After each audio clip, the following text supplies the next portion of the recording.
Hello and welcome everyone. Very happy that we're all together again. In this tutorial, we will talk about the pre-action water firefighting system with its different components. So fasten your belt and let's get started. The aim of this tutorial is to learn about the working operation of the pre-action firefighting system. So we need to know what are the different steps of the working operation of this pre-action system and how it interacts in case of the fire to recognize it well. So let's go ahead. First of all, we find that this is the diagram of the pre-action water firefighting system, and the main idea of this system is that we have a valve that is called the pre-action valve, which is this valve here. And this valve looks like the Deluge valve if you remember, but with some changes in its working operation that we will discuss now. As for the pipes before this pre-action valve, they are filled with pressurized water. So the pipes before the pre-action valve are containing the pressurized water with the setting design pressure of the water system. And for the pipes after the pre-action valve, they are filled with compressed air. So those pipes after the pre-action valve are having pressurized air. And this is like the wet pipe system if you remember. It was having the pipes after the alarm check valve to be filled with the compressed air. So this pre-action system here is filled with compressed air. But the difference here between the wet piping system and the pre-action system is that the pressure of the compressed air in this pre-action system is low. So the air here inside the pre-action system pipes is compressed in a low pressure. And this means also that the sprinklers used in this system are closed sprinklers, which has a glass pipe inside it, so they are not open sprinklers, as the sprinklers of this system are some sensing sprinklers like the wet and the dry water system. And this is unlike the Deluge system, which has some open sprinklers just to inject the water in case of the fire. So in this pre-action system, the sprinklers are doing the sensing job for sensing the fire and detecting it. Also for this pre-action valve, it has the same idea of the Deluge valve exactly, as it works by the force of the water on the pre-action valve arm. So if this is the pre-action valve arm inside its body, we find this arm to have the water pressing on it at the no fire case, as the force of the water presses on this pre-action valve arm makes the arm to close the valve plate, as the arm presses on the valve plate by the force of the water from the branched pipe. Also, this pre-action valve is having a solenoid valve which takes an electrical signal from the fire alarm control panel to open its plate in case of the fire. And by the same way, we have the pressure gauges that are installed before and after the pre-action valve. And this is to read the pressure of the water before the valve and to read the pressure of the air after the valve. And by the same way, this system is having an OS&Y gate valve that is used as the gate of the water to the system, as it isolates the system from the water if we opened the valve. This is because we may need to make some maintenance operations, for example. So it works as a gate for the system for the entering water.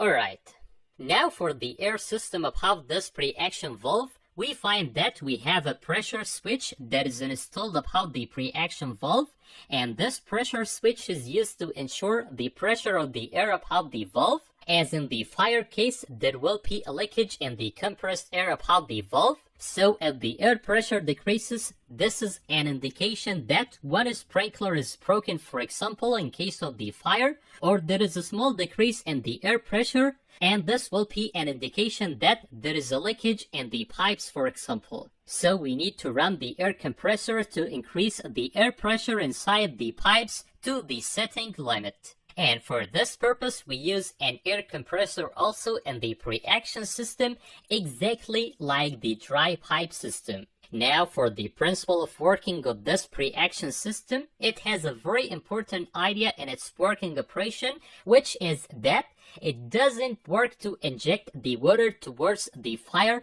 unless it receives two signals saying that there is a fire. This is because this system doesn't take any action to take a fire unless it receives two different signals saying that there is a fire. So if the system receives just one signal says that there is a fire, the system will not run the water system anyway, but it runs the water in case of two signals says that there is a fire at the same time.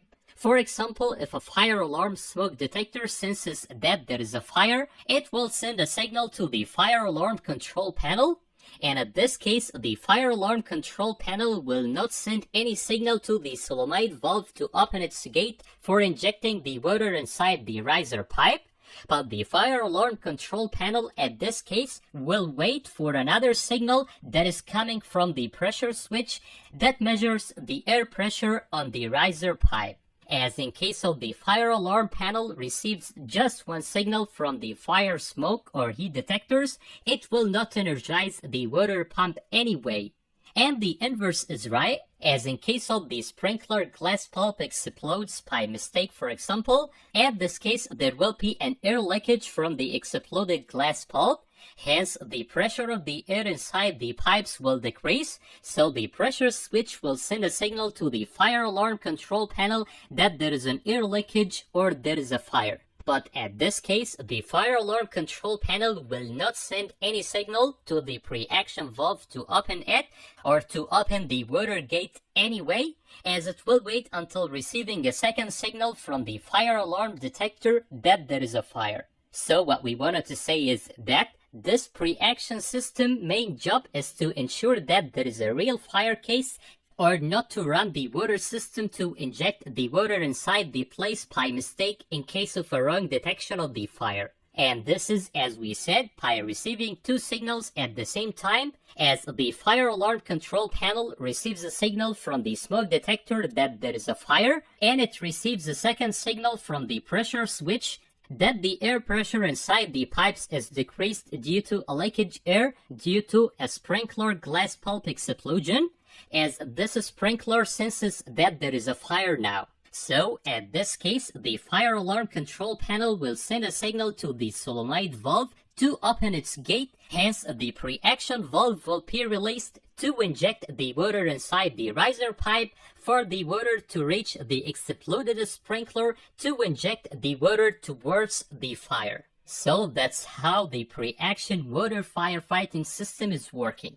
And due to those features of the pre-action system, as it works when it ensures that there is a real fire case, due to those features, we find this system to be the most expensive water firefighting system. This is because it uses more components than the normal systems, and also it's a more dependable system in its working operation, as it will not work by mistake like the other systems that may work by mistake, as the other system may detect a fault fire case. This is because there may be a leakage in the water system or the compressed air system, so the other systems may work by mistake as they detect a wrong fire case. So we say that this pre-action system solves the problems of the wet and the dry pipe system as they may work by mistake. Also, it solves the problem of the deluge system, as it may work by mistake if the solenoid valve works by mistake, for example,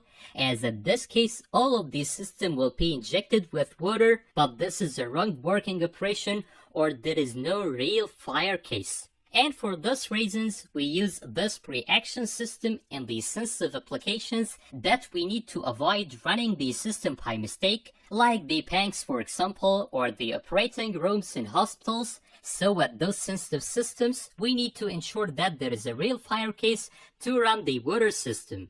Hence, we use the pre-action system at those cases. More than great. So that's about this tutorial, at which we illustrated the idea behind the pre-action water firefighting system.